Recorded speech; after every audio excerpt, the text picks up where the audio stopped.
Kana dura hanga ammaatti miitii maal faayinaaliin jira kan kutaa 12dha mainly kan dubbisaa turre.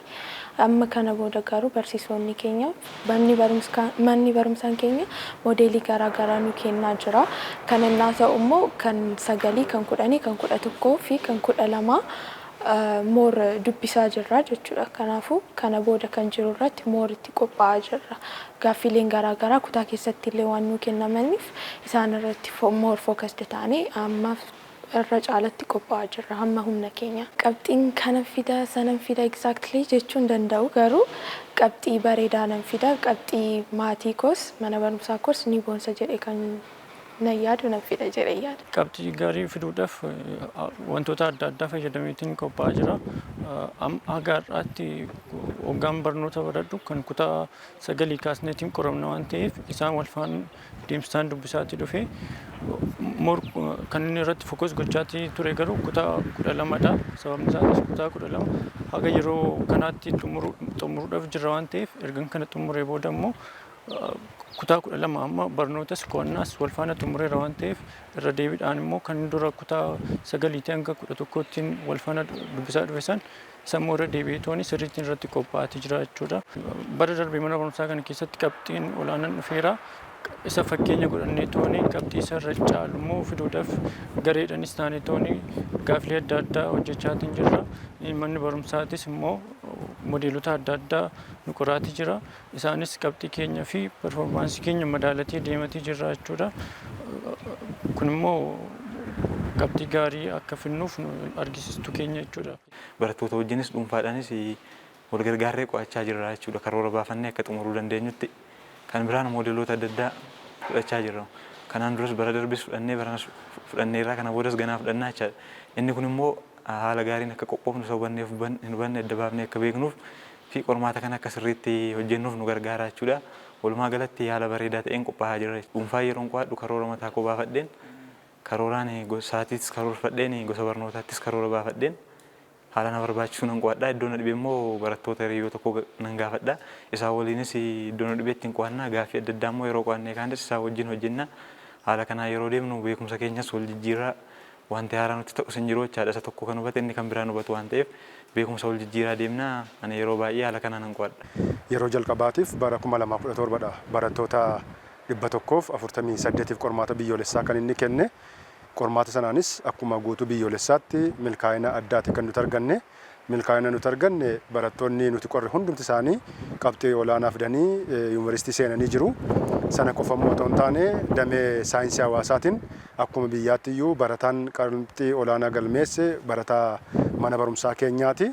Isa malee immoo barattoonni 135 qabxii 500 ol galmeessanii jiru. Kun seenaa addaati.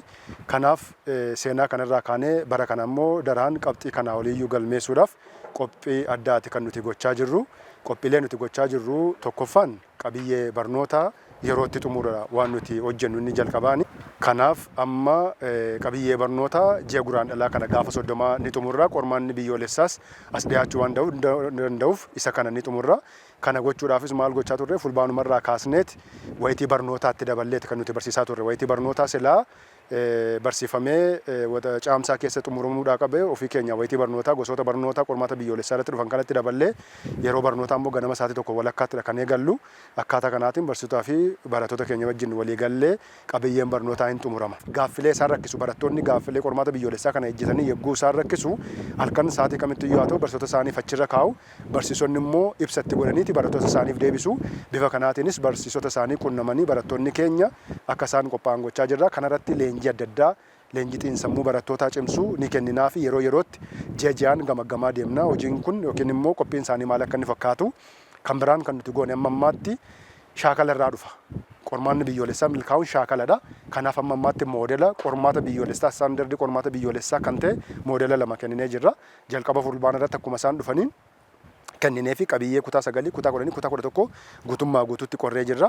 Amma immoo simisteera kan ammas akkuma dhufaniin torban darbe kana keessa qabiyyee kutaa 9 10 11 fi kutaa 12 immoo haga baratanii jiran kana guutummaa isaatti qorreeti jirra.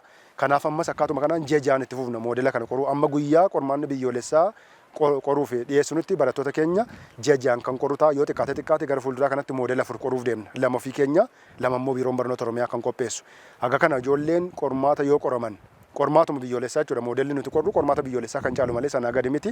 Haga kana yoo qoramanii qormaata biyyoolessaa irratti qabxii addaa galmeessuudhaaf isaan rakkisu waan ta'eef haala kanaatidha kan nuti qopheessaa jirru. Ijoolleen keenya qabxii gaarii akka isaan fidanii fi waan nuti gochaa jirru keessaa tokko qormaata adda addaa kan kutaa 9 irraa kaasee kutaa 10, kutaa 11, kutaa 12 ijoolleedhaaf baafneeti akka isaan qoraman gooneerra. Amma ammaatti marsaa 2f mock exam yookiin model exam kan jedhu ilaaneerra. Gara fuulduraatti immoo gara yoo xiqqaate marsaa 2 yookiin marsaa 3 ni ilaannaa jennee karoorfanneeti jirra. Poorshinii keenya erga finneellee hojiin keenya inni guddaan qormaata kana qoruudha. Mid examii 2 laanneerraa fi duraan jechuudha. Final examii 1 qorreerra. Amma ammaatti qormaata isaan qoraman kanadha. Barnoota isaanii immoo akka isaan yeroodhaan fixaniif isa kanallee irratti hojjetaa jirra jechuudha. Barnoonni kun dafee amma guraan dhala 30tti xumuramuudhaa qaba. Guraan dhala 30 booda ijoolleen keenya teessee yeroo isheen itti dubbistu ta'a jechuudha. Saatii barumsaadhaan alatti ijoollee keenyaa fi tokko qabiyyeen barnootaa kun dafee akka inni xumuramuu fi meekaappii garaagaraadha kan nuti laataa jirru amma kana. Tokko immoo ijoollee keenyaaf akka workshiitii garaagaraa laanna jechuudha. Workshiitii kana immoo ijoollee keenya wajjin iddoo isaan rakkisee irratti isaaniif hojjetaati jirra.